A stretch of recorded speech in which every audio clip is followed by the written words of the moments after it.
This is the Orioles POSTCAST, your instant game reaction for the Baltimore Orioles. Part of the Locked On Podcast Network, your team every day.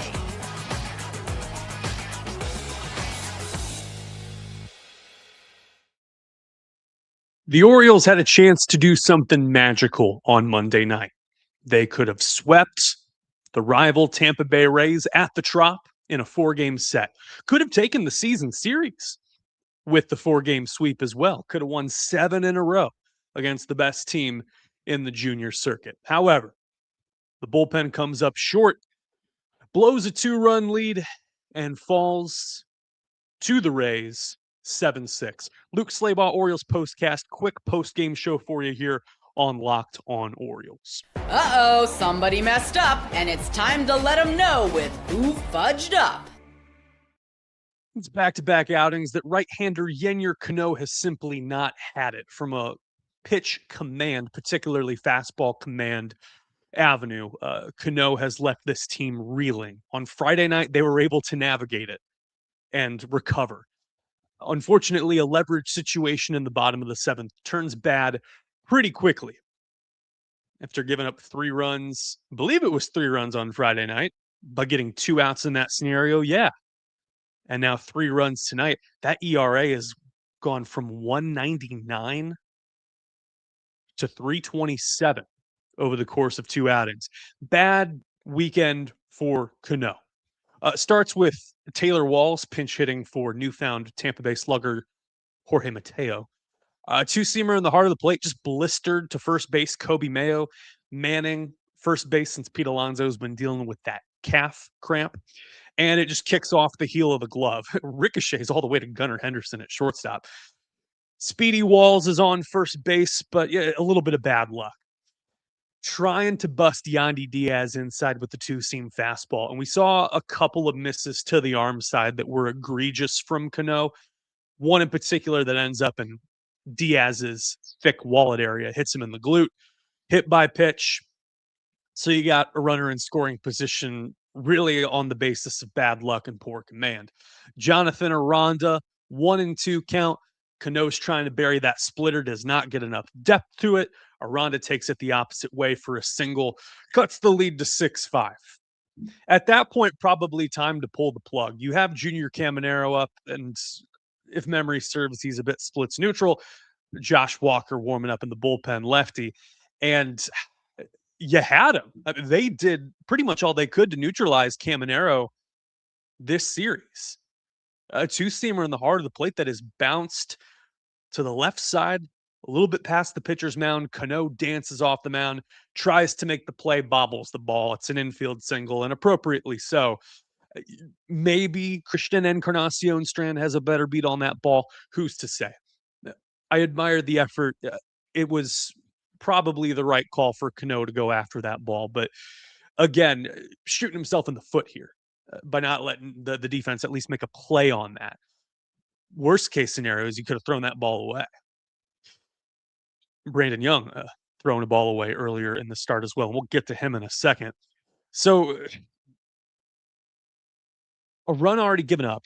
Yennier Cano leaves a couple of base runners there for Josh Walker to inherit. Pinch hitter Johnny DeLuca, 2-2 count, gets a changeup inside, low and in, chops it over Encarnacion-Strand's head at third base for a 2-run single, and that is all she wrote. Uncharacteristic outing for Brandon Young. However, the fear is this may start to be an issue.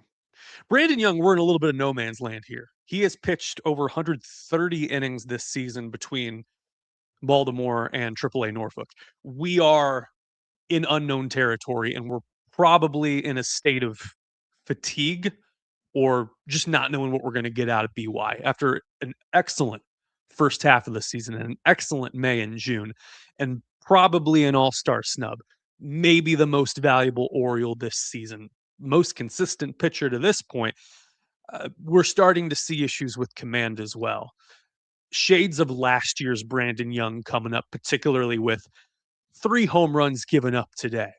The one given up to Yandy Díaz, understandable. 2-2 count, trying to challenge him up with a fastball. You miss, unfortunately, in the heart of the plate. Yandy taking it opposite field in the bottom of the third. Nice shot by him. Tie game 1-1. Sure. Like, that's baseball. That happens. The approach against Ryan Vilade in the fourth confounds me. Maybe it confounds you too. If you take a look at the spot of this fastball and then look at the same pitch that Trevor Rogers threw yesterday that resulted in a home run from Ryan Vilade, it is the exact same spot in the grid, like the exact same location on a top shelf fastball. That's just awful. And if you look at the two foul balls earlier in that at bat, he was challenging him with the high fastball, and Vilade had a beat on it. He was fouling him back. He was just a split second off of timing those correctly. Understandably, part of BY's approach against this lineup was getting them underneath that fastball, challenging them up in the zone. This was not the spot for that. And considering that they had just gunned down Chandler Simpson at second base, all the momentum is on their side. A great play from Carlos Narvaez and the tag slapped down by Jackson Holliday. You're this close to having a shutdown inning. You're up 3-1. And that spot was just, is not the pitch and not the spot. That was bad. Add insult to injury. Jorge Mateo comes up a couple batters later with a runner on. You're ahead in the count 0-2. And you throw a backup slider that does not get in nearly as much as it should. And we can tell that BY might just be a little bit out of gas there. Jorge Mateo's 5th home run of the year? Was it? Man, that probably felt good for him. But this is a game they probably should have had. Really an opportunity lost here. And for one of the reasons we'll talk about in the next block, a Ruthian blast from Coby Mayo, an insane performance from Christian Encarnacion-Strand going against the scouting report. The Rays had him by the book. They challenged him where you're supposed to challenge CES. And he turned the tables on him. A fantastic night from Encarnacion-Strand. And we'll get to that just in a little bit. This is the Orioles postcast. Please stick with us. We might have time to go through comments. We want to get in and out of here. See you in a sec.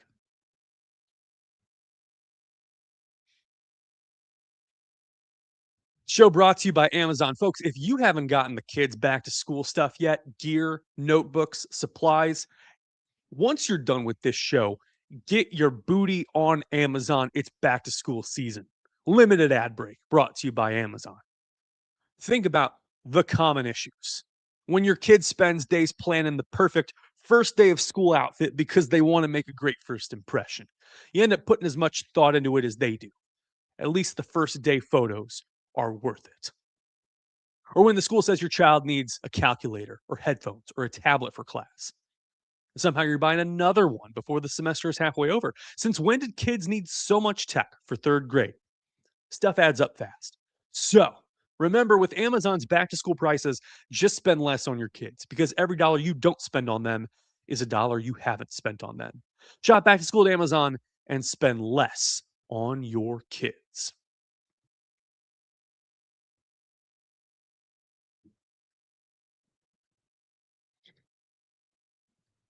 Appreciate everyone tuning in on this Monday night. Orioles fall 7-6 to the Tampa Bay Rays. In terms of playoff stance, the Tigers were a game behind going into tonight. They are smacking the Pirates around right now. If that holds serve, it'll be a tie between the Orioles, Tigers, and the Rangers, who are off tonight, but a half game back of Baltimore for that 3rd wild card spot. The Orioles 3 games under 500 with the loss. They entered tonight 2 games under 500. And 12-19 in 1-run games. 5-5 on the road trip. The Orioles stuck it to Shane McClanahan coming off the IL from back injuries. Coby Mayo, with the word that came to mind was a Ruthian blast. 468 feet to left field, 114 miles an hour off the bat. Just unloading in a plus count. good to see. And what makes that even more impressive is that Shane McClanahan, historically, the second inning is his best inning. This year, in innings in which he's faced 60 batters at a minimum, he has a 180 ERA in the second inning. And yes, this was going to be a limited outing because they wanted to preserve the arm. He hasn't pitched in 2 years going into this season. And so being able to set the tone by Mayo was huge. Uh, Christian Encarnacion-Strand, 3 for 5 tonight. What a guy. It's time to reveal who made the biggest under the radar impact with today's X Factor. And to be honest, this is a guy that you probably got to hold on to at this point. Just the plus offensive contribution. He's creating runs in so many different ways. Strikeouts are down compared to his rate historically. He's not striking out as much as he did in the minors. And part of that might be some teams not having the book out on him, but the Rays did. And constantly tonight challenged him up in the zone with fastballs. That has been his Achilles heel. If you look at his heat map going into tonight, that upper third, up and away, up and in, and that upper middle, it's all ice blue. Like it's cold as hell. And the first big knock of the game was an 0-2 count against McClanahan, top of the fourth. Casey Lake Amina coming in to face CES. And fouls off a couple of pitches and then gets a top shelf fastball, couple runners on, blasts it up the middle, gets on top of that ball, squirts 2 runs in. And I got to say, bouncing back from however many times the Rays came back in this game, scoring Mayo and Holiday to make it a 3-1 game. I mean that thing is getting close to the eyes. Like it's above the letters. And for him to do that was extraordinary. He also, against Orioles secret double agent Tyler Wells, former Orioles pitcher Tyler Wells, gets a 4-seam fastball that I think Wells was trying to get up and out of the zone, but just missed a little bit low, and a high arcing shot that just gets over the left field wall for a 2-run blast and gave the O's a 6-4 lead. The offense came right back, and they really did click in the middle innings. Pete Alonso leading off that inning against Wells, a 1-2 count, a slider that was off the plate away. He took it opposite field for his 28th bomb of the year and 13th to the opposite field, which leads Major League Baseball and it's his career high. On this hitting streak for Pete Alonso, by my count, and remember we do fuzzy math here live when we're shooting from the hip, 18 for 34 in his 9-game hitting streak. He would be hitting 529. 529. I apologize. This weekend I spat out a number that was wildly incorrect. I did get this Dunning-Kruger syndrome whenever there are numbers and I have to carry the 1 in addition. But that sounds right. And some effort goes to waste here in terms of the Orioles. They go 3 for, what was it? 3 for 12 with runners in scoring position. And only one of those knocks, Encarnacion-Strand, results in runs batted in.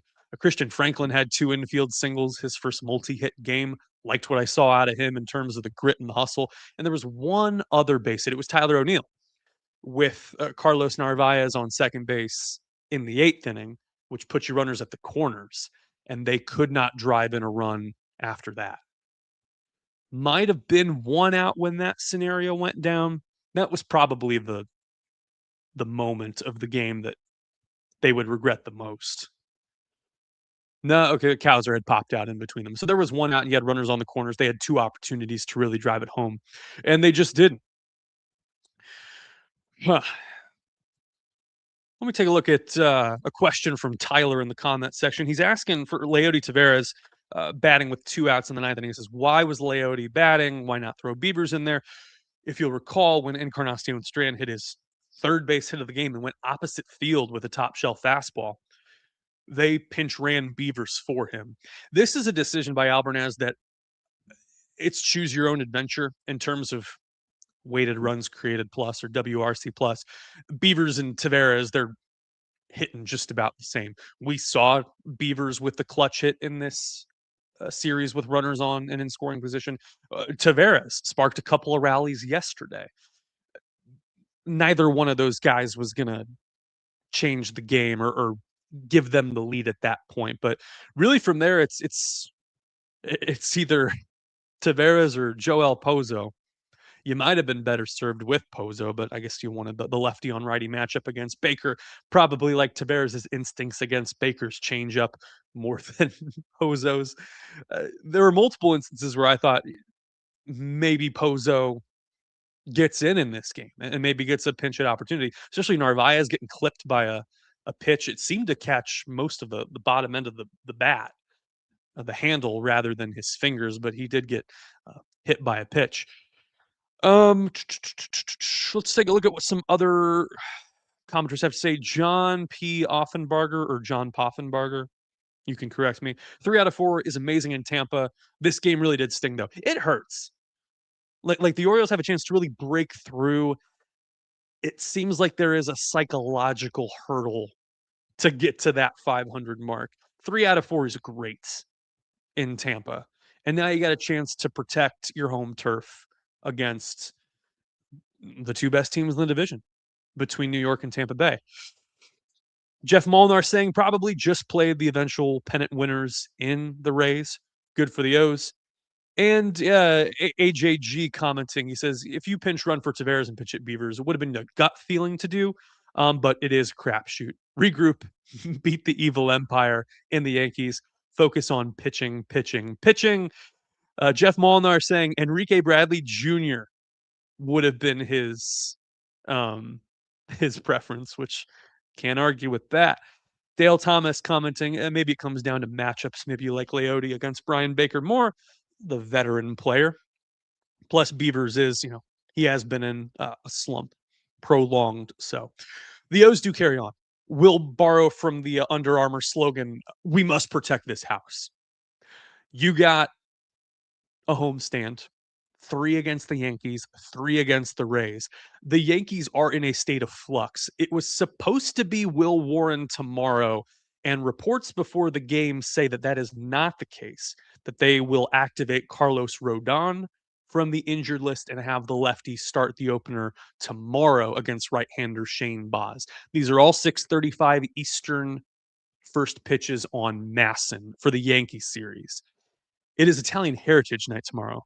The cap is sold out, which that's a gots to have promotional item, right?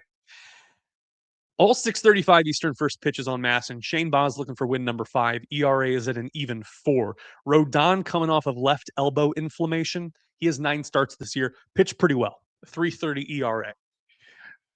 Max Fried is going on the IL with a left elbow bone bruise. He will miss this series. Thank the Lord that's happening. It leaves manager Aaron Boone with a question mark as to when does he start Will Warren? Does he move him back to Wednesday against Chris Bassett? It was supposed to be Kyle Bradish versus Garrett Cole on Thursday, which would have given me confidence as well. It sounds like a very fun matchup. But it is what it is. Listen, this one hurts. The Orioles got a chance to do some home cooking. And Jeff Molnar saying he loves the chat. I love you guys. Remember, we could not have done the show without you. It's been a smashing success. We had more than 4,000 of you guys tune in over the weekend. It was a great weekend for Locked on Orioles. And Dale Thomas saying the pen feels taxed against the Yankees coming up. The legend of Cam Sanders biting off a lot tonight with 2 perfect innings. He is now, I think the whip is under, it's like 0.8 at this point. I'll let Big Daddy Connor Newcomb get into that. What I have, again, fuzzy math, in his Orioles tenure, 8 1/3 innings for Cam Sanders, 2 earned runs, which would be a 2.16 ERA and a walks and hits per innings pitched of 0.84. Dale Thomas! I used to live on Cedar Ridge Court back in the day. All right, we've heard enough. The Orioles lose this one 7-6. Good night. Stay safe. See you back here tomorrow.